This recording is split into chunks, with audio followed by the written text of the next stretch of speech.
प्रत्येक वेळी मी एखाद्या आजाराबद्दल सविस्तर माहिती देते, पण आज ज्या कंडिशनबद्दल मी बोलणार आहे ना, ती फारशी गंभीर नाही, पण हो वारंवार होणारी आणि खूप लोकांना त्रास देणारी आहे.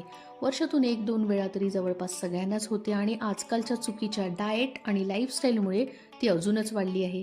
ती म्हणजे माउथ अल्सर, म्हणजेच तोंड येणं. आता हे नेमकं का होतं? तर बहुतेक वेळा कारण काय असतं? व्हिटॅमिन B12 डेफिशियन्सी, ॲसिडिटी किंवा पचन बिघडलेलं, स्ट्रेस आणि झोपेचा अभाव. म्हणून काय होतं, फक्त जेल लावलं ना की हे पूर्णपणे बरं होतच नाही. तर काय करायचं? इंटरनल ट्रीटमेंट खूप गरजेचं आहे. गरज वाटली तर B12 आणि आयर्न लेवल्स चेक करा, पचन व्यवस्थित ठेवा, झोप नीट ठेवा. पण जर हे वारंवार होत असेल तर त्याकडे दुर्लक्ष करू नका, कारण पुढे जाऊन ते सिव्हिअर डेफिशियन्सी, वीक इम्युनिटी किंवा क्रोनिक समस्या पण बनू शकतात. आता अकॉर्डिंग टू मी, डाएटमध्ये काय घ्याल तर थंड आणि सुदिंग पदार्थ म्हणजे ताक, नारळ पाणी, केळी, ग्रीन लिफी व्हेजिटेबल्स वाढवा. अगदी स्पायसी, खूप गरम आणि आंबट पदार्थ टाळा. लक्षात ठेवा, तुमचं गट हेल्थ सुधारणं गरजेचं आहे, कारण माउथ अल्सर्स आपोआप कमी होतात जेव्हा तुम्ही तुमच्या खाण्यापिण्याकडे आणि झोपेकडे चांगलं लक्ष द्याल. Don't ignore the science, treat the root cause.